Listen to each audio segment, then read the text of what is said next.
Let us do good to all men when we have the opportunity. Let us do good to all men. When the opportunity presents itself, but you put yourself aside to help someone else. You may not have money, but you have time, and it's okay to take a break like halftime. You may be the only light somebody ever see. What we do for others be any degree. I want love to be shown in my legacy. That's evidence God was working through me. I see a world that needs a lot of help, and it's enough people to give her that help. That's why I'm here crying out for help. One person can't do it by themselves. They say it take a village to raise a child. Let's build our kids up instead of tearing them down. I pray I'm never too proud to serve my community. That's why I'm here saying, When we have The opportunity. let us do good to all men. When we have I had a couple folks ask me, good morning. I had a couple folks ask me, let us do that introduction, who is that? I said, that's Sean Preston. You don't know Sean Preston, man, from Pontiac, Michigan? Y'all better get to know him, man. He is the keeper, owner, and operator of Yaktown Don't Back Down. Good morning to y'all. How y'all doing this morning? Sean Preston is the owner of Yaktown Don't Back Down. If you haven't seen it, that shirt, the governor, Big Gretch, she's repped it a couple times. He's out of Pontiac, Michigan. You can go to his website to check that out and get some of his music. He is an artist. He does beats. He also his lyrics. He's a lyricist. He's a rapper. So. But he has his own clothing brand called Yaktown Don't Back Down, and you should go check him out. So that's the introduction. And if you got anything, any introductions, any beats, anything that you would like for me to play, send them to me, man. Drop them in my inbox. I would love to hear them. I would love to help kind of push some of that music out, if you will. That's going to be because we want to need some music content. Right now, I go through a streaming site. And I pay a subscription, but some local artists out there, you got something out there for me, man. Please help me out. Good morning to you, man. It's Sun Slappers. It is Monday. It's the start of the week. Ooh, we about to get into it. We about to get into it this week because you know why? I'm glad you asked. Because we're coming to the end of this quarter. We're coming to the end of this new year. And I'm not on that whole new year, new me type of situation. Everything with me is a continuous. God promised me today. I'm going to live in today. I'm going to live into this moment, but I'm looking towards the future, and I'm hoping it's all kind of rolling together, right? And I'm hoping, and my prayer is that I'm staying in his will and staying where I need to be. So that's where we at with it. Welcome to Sun Slappers. Go to Mr. Trust the Process page. If you haven't yet already, go to like, share, and subscribe to Mr. Trust the Process page. You should be a part of this community.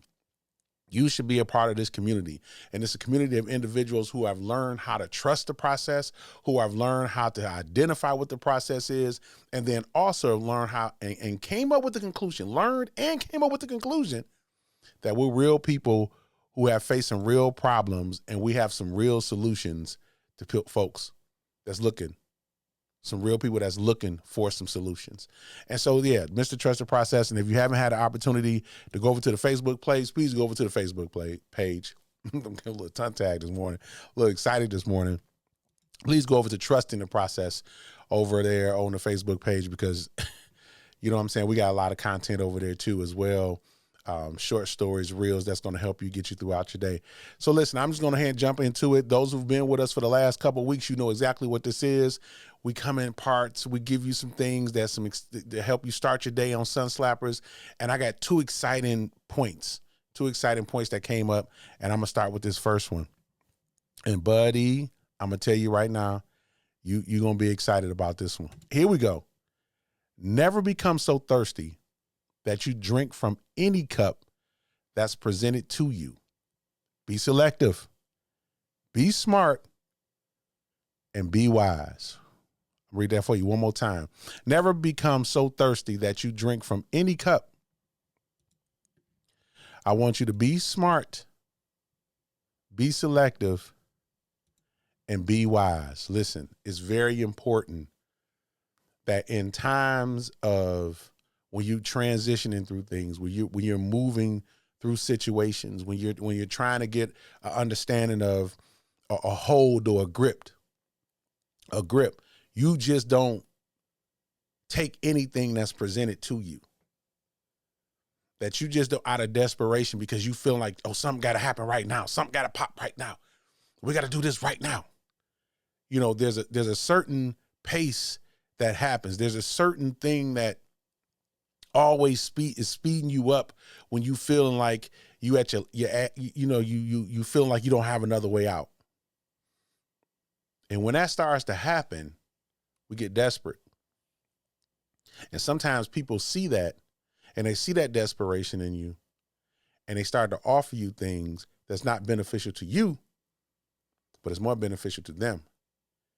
And because they may look like a friend, they may look like somebody that you once trusted, they may look like they have it all together, you start to look at it and go, oh my goodness, they gotta, it looks and appears that it worked for them, so it's gotta work for me. There's something that's gotta look, it's gotta be something that I could look at. So take your time. It's Monday. Take your time. Slow things down. Put yourself in a place where you can take your time and think about your next steps. This is the time you're supposed to be doing that. You can't wait till 2025 get here to start thinking about 2025. Because the desperation comes because we're not prepared. We don't have a plan. What's the plan? What is the plan?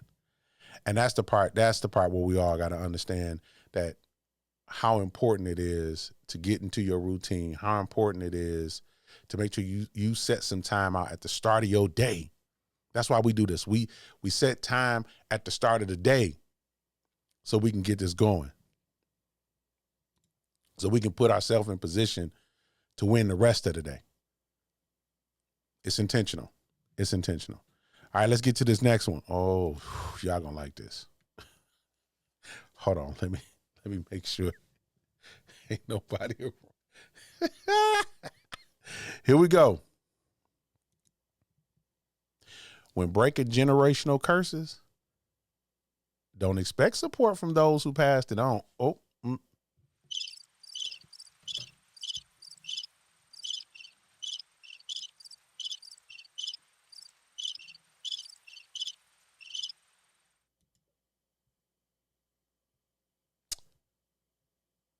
Yeah, we starting off this week just like that.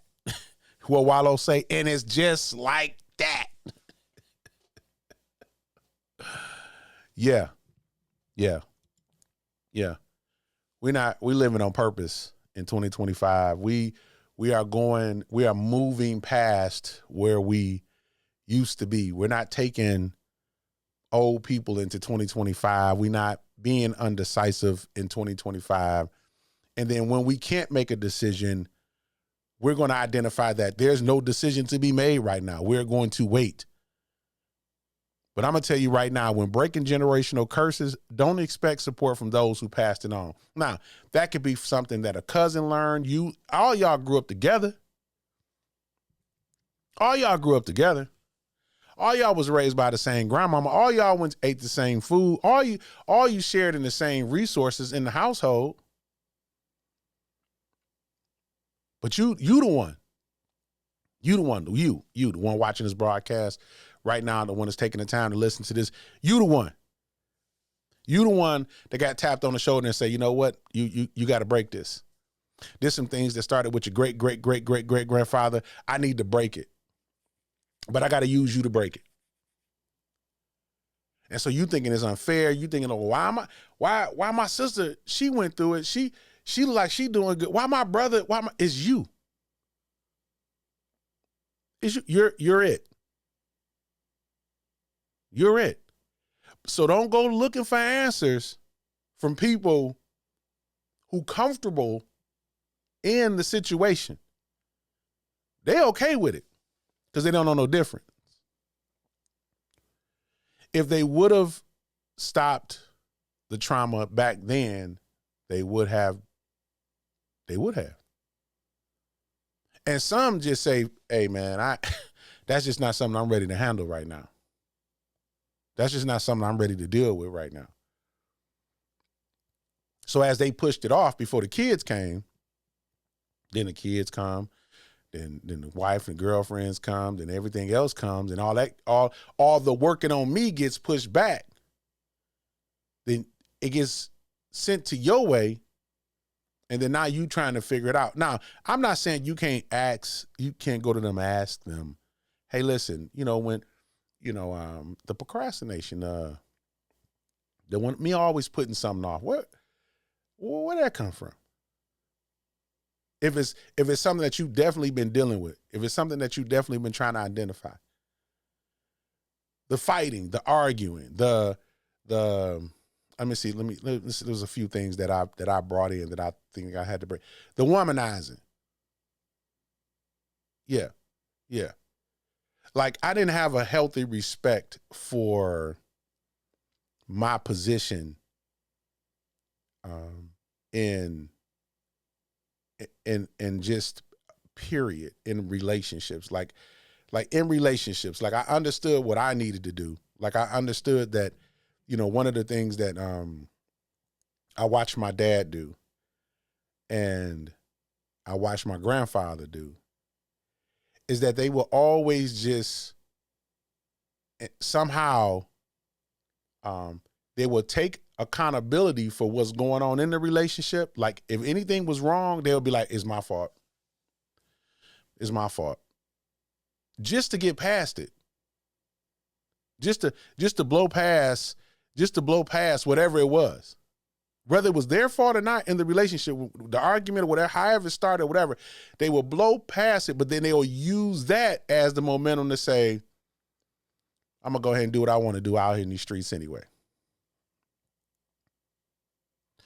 It's going to be my fault anyway. She going to blame me anyway. So if it's the man's fault and it's all on me, then, oh well, and that's a cop-out. And a lot of things that I found the men in my family, and specifically my dad and my granddad, taking responsibility for was that whole thing, like it got passed on. I found myself doing that early on in high school relationships. And I didn't even situationships because I had already made the commitment of the fact that it's my fault. I'm gonna do whatever I want to do anyway. And that's just gonna be that. And you should want to do, if you're gonna deal with me, that's what you're gonna have to deal with. Take it or leave it. I had to deal with that thing. I had to deal with that. I had to deal with that. I had to look at that. It's not always my fault. And I have to be clever enough, understanding, empathetic enough, and then have enough emotional intelligence to look at the emotions that's going on around me and looking at, and I'm just saying the other person, whether it's a business relationship, whether it's a romantic relationship, whatever it may have been, not bearing all the responsibility on me and attack the situation. That's what I'm saying. And so when you break a generational curses, don't expect support from those who passed it on, because they may not know that they passed it on. And they may not be fully aware of what it is. And once you take hold of that thing and you cut that thing, then you can start teaching those behind you what not to do when you see it, because you can identify and you can recognize it. Okay. So listen, we're at our 15-minute mark. Again, I appreciate you. It is Monday. I need you to focus down, drill down. Start looking at what's in front of you. We on our way. We on our way. It is Monday. Again, thank you. If you haven't got over to the YouTube page, please get over there, like, share, and subscribe. Please. I would greatly appreciate that. And if you get over to the Facebook page as well. You know what I'm saying? Like, share, subscribe, to follow. I got some other things coming up down the pipe, man, and you're gonna help me get there. You're gonna help me get there because we're in this community together. I want to thank y'all for watching, man. Appreciate you. I'm Gil Garrett. It's Monday. We're going to get to it. Peace.